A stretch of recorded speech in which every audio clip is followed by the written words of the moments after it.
Assalamualaikum warahmatullahi wabarakatuh. Hello everyone. How are you today? Hope God blessing you all in a good health. Amin. Oke.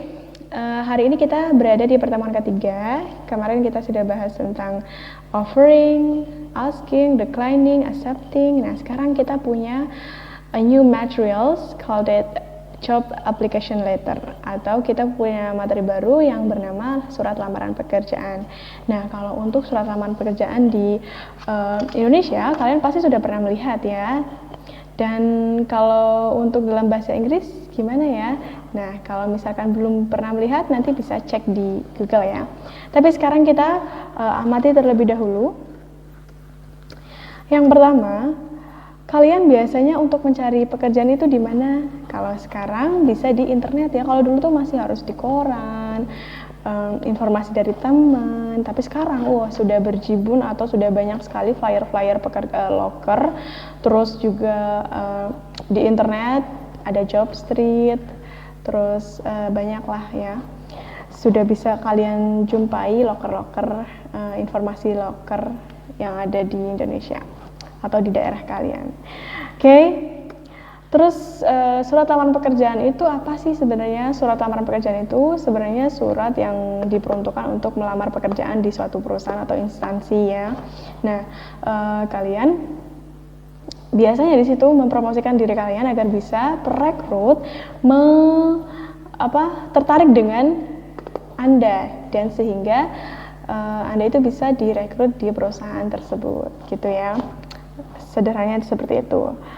Terus bagaimana sih cara membuatnya? Oke, sebelum kita mengetahui bagaimana caranya, kita lihat dulu, amati surat lamaran pekerjaan dulu ya. Nah, di situ sebelum kita bahas tentang bagian-bagiannya, kita amati dulu atau kita identifikasi dulu kalimat apa sih yang biasa digunakan pada saat menulis lamaran pekerjaan dalam bahasa Inggris. Nah, kalau di sini amati di contoh kalimat surat lamaran pekerjaan ini ada 2 garis besar, yaitu frasa dan kata pasif atau kalimat pasif ya. Kalau di bahasa Inggris frasa phrase, kalimat pasif passive voice. Nah, di sini kita lihat ada frasa tidak di surat lamaran pekerjaan itu, contohnya ada, yaitu yang pertama the position of motorcycle mechanic, dan yang kedua professional technicians, dan yang ketiga various brands of motorcycle.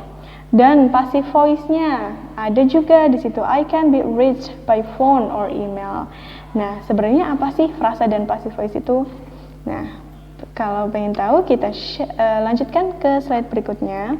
Frasa itu suatu kumpulan kata ya dalam bahasa Inggris. Jadi itu bukan sebuah kalimat karena tidak ada subjek dan verbnya, hanya sekumpulan kata saja. Contohnya itu the beautiful moment, ya kan? Itu juga frasa.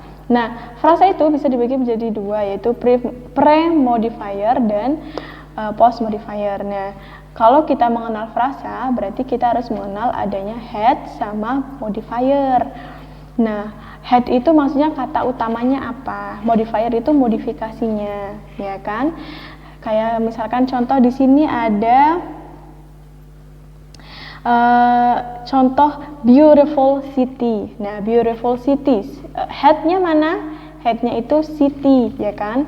Dan beautifulnya adalah modifiernya. Makanya disebut pre-modifier karena modifiernya ada di awal sebelum head atau kepala atau kata utamanya.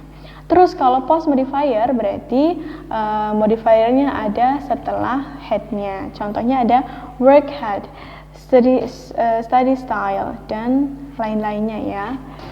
Seperti itu kumpulan kata ya, kesimpulannya, bukan sebuah kalimat karena tidak ada subjek dan verbnya.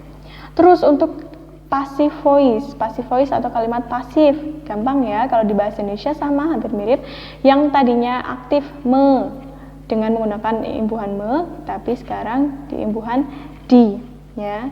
Contohnya coba, tapi kalau untuk bahasa Inggris disesuaikan dengan tensisnya.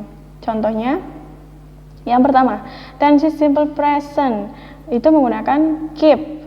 Terus bentuk pasifnya is kept.